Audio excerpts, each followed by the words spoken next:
Okay, guys, welcome to the first day of learning about the French and Indian War. We're going to spend 2 days about this. It's going to be done a little bit different than we've done in the past. So the reason that I am not starting directly in our notes like I normally do is because if you are watching this because you were not in class, then what I need you to do before you start getting into this video further and I start going through the notes is you need to go ahead and open up the Unit 2 interactive notebook. So I'm going to click on this right here. Remember that this is a required assignment for you to fill in the worksheet pages. The study questions are optional if you want to have extra credit on your next test, but you have to at least do the other part for a quiz grade. So I'm going to go ahead and make a copy of this notebook and let you see what it looks like as I open it up.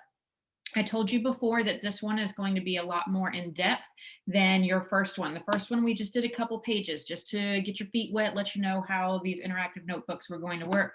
This one has a lot more that you've got to fill in. So yesterday's topic of just salutary neglect and Bacon's Rebellion isn't included in this interactive notebook.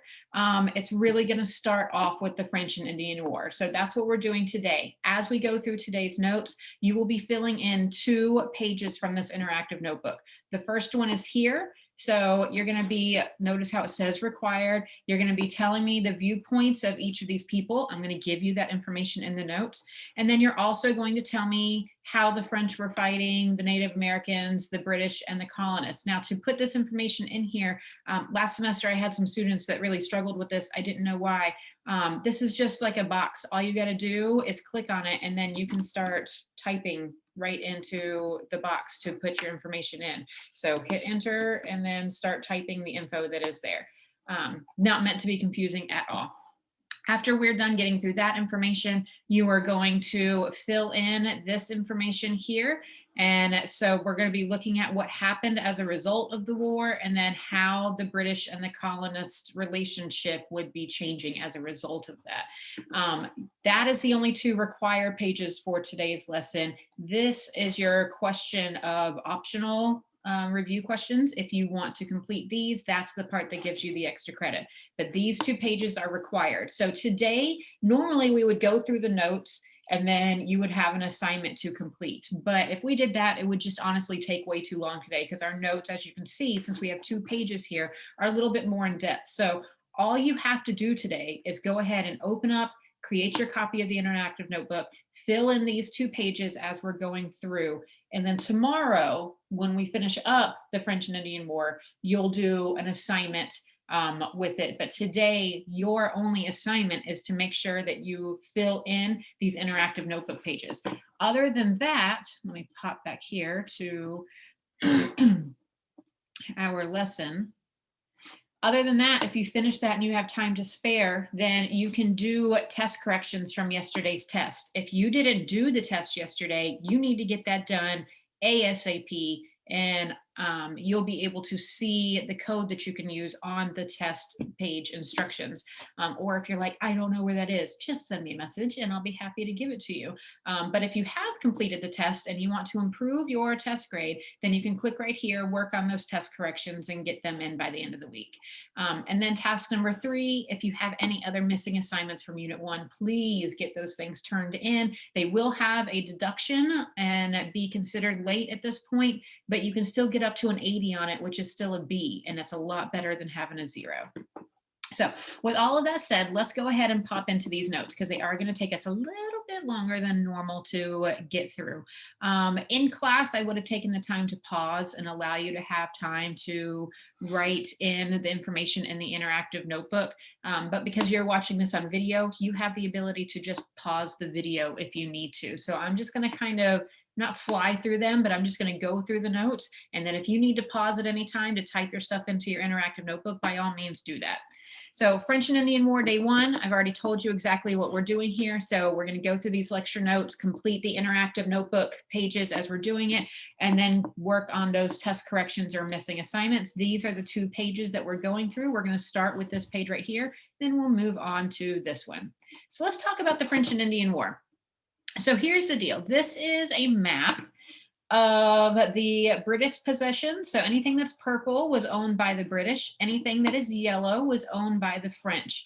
And basically, as this these colonies and areas were being built up, the French started saying, like, you know what, we want to make sure that we're able to protect ourselves because we are right here up next to one of our enemies, which is the British. So we just want to make sure we're always able to protect ourselves in case the British wanted to come and attack us. So they start building forts, and they build the forts on what they see as their land. But you can see some of these forts get really close to that border of, is it British land or is it French land?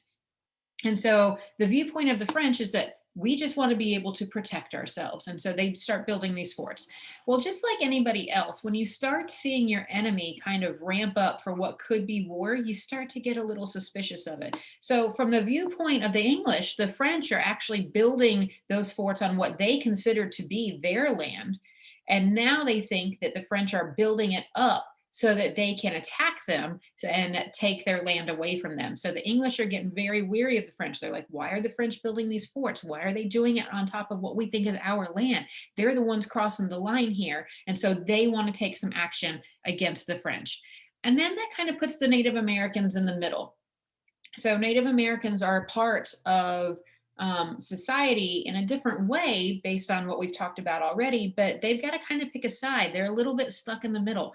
They eventually have to say, like, do we want to work with the French or do we want to work with the British? Who's going to be in our best favor here? Now, if you remember, back from Unit 1, we talked about the relationships between the natives and the different groups, the Spanish, the French, and the English. And we discussed how the French really had the best relationship with them. So most Native Americans actually end up joining the side of the French. That's why this is called the French and Indian War. Not because the French and the Indians are against each other, but because they work together against the British. Not all Native Americans do, and we'll pick up on that in a second, but a lot of the Native Americans decide they're going to join the side of the French and go against the British because they just had a better relationship with them.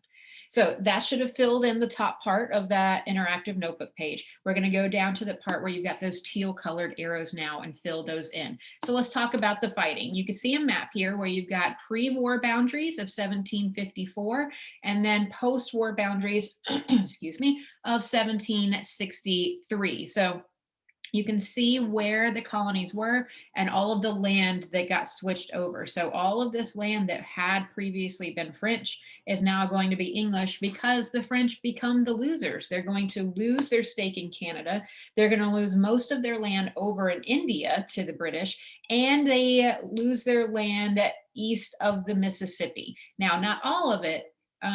This is why I said east of the Mississippi, which is going to be this section. The western portion of it is actually going to be given to Spain by the French, which just really pisses the British off even more because they're like, that's not your land to give away. And they're like, oh, well, too bad we gave it to the Spanish. You can deal with them if you want to deal with that. So the French end up becoming the losers in this war. And this is like all we're kind of talking about the war, because literally what's most important are the after effects of the war, not like the individual battles and stuff like that that occurred.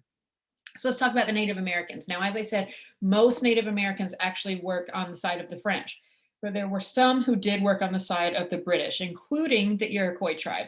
And so they helped the British, and because of that, the British want to reward them. And the British say, look, we're going to create this line. We'll call this the Proclamation Line of 1763, meaning that in 1763, we are going to loudly proclaim that our colonists will not move west of the Appalachian Mountains. So they will not go west and move into this area. This will still be reserved for the Native Americans to have, and the colonists will continue to stay over here. We'll talk in a minute about the reactions that the colonists have about that decision. But as a result, the Native Americans are supposed to be guaranteed that nobody will move past those mountains.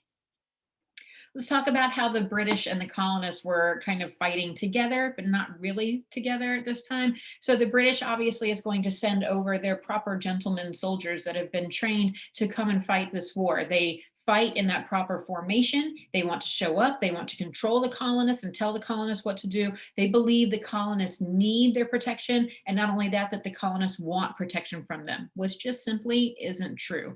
The colonists when those British soldiers show up, are not like all happy about all of these soldiers suddenly being there telling them what to do. And they fight a little bit differently. They fight using what we would refer to as guerrilla tactics. Now, this isn't like a guerrilla, like a monkey, like an ape, right? We're talking guerrilla tactics here are just kind of like unconventional war tactics for fighting. So they are non-professional soldiers. They hadn't been properly trained to be gentlemen soldiers. They don't want to listen to the generals. What they want to do is sneak up and attack people by surprise. So you can see here in the pictures, they're like hiding out behind the trees and attacking instead of standing in that perfect formation. So the way that the colonists and British are fighting together, even though they're supposed to be on the same side, they're not really fighting as a single unit. And we're going to start to see that divide take place. So that should have filled in all of those arrows. We're now going to move on to the next page. So again, remember, if you need to pause this at any point to fill this stuff in, then be sure to do it. So as a result of the war, all of these things happened, and here's how it ends up affecting the British and the colonists' relations between each other. So the first one I want to talk about is that proclamation line of 1763. This is what was stopping the colonies from moving west of the Appalachian Mountains. As a result of this, the colonists get a little upset. They fought during this war. They helped the British win this war so that the British could get this land, but now they're being told they're not even allowed to go and move onto that land and expand out into that area. So that kind of rubs them the wrong way. The second thing is that what we talked about yesterday, that practice of salutary neglect, it's going to come to an end. The British start imposing new trade regulations and taxes because they've got to pay for this war. They can't just turn a blind eye anymore and let the colonists do what they want. They're like, we need money. We've been fighting this war. Wars cost a lot of money. So that is going to be something that really makes the colonists upset.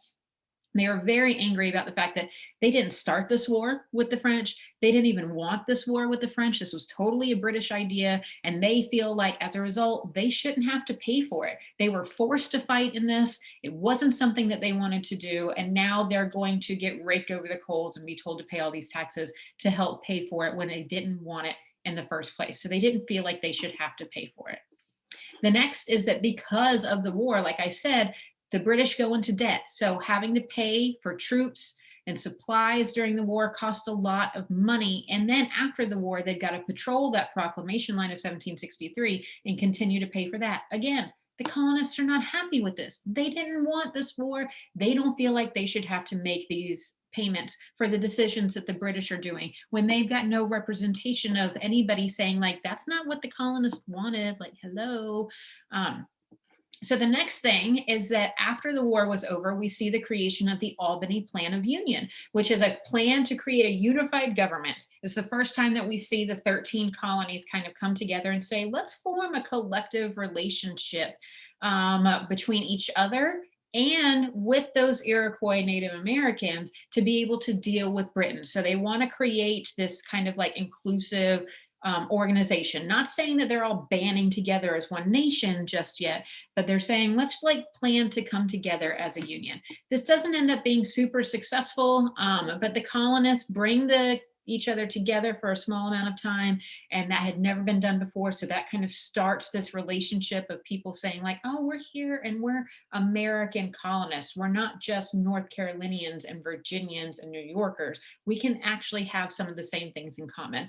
The British, on the other hand, think that it should be the colonists' job to deal with those Native Americans, to deal with the Iroquois, because they're the ones that are really stepping on the feet of the Native Americans. So at the beginning, they're like, this is a great idea. You guys all work together. That's fine. It's going to be your responsibility to deal with the Native Americans. And then that's one less thing that they have to worry about.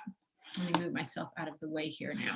So the next one, you have to remember that Britain wasn't just fighting a war with the French over in the colonies in North America, but also over in Europe. So the British are still conducting war in other places. And again, that war costs money and the colonies are still a part of Britain. So therefore the colonists are still continuing to be upset that they're going to be put in the way. So not only is Britain arguing and constantly having issues with France, but with Spain as well. So the colonists believe that this unfair situation puts Spain at odds with them, because remember, Spain ended up getting that other land from the French.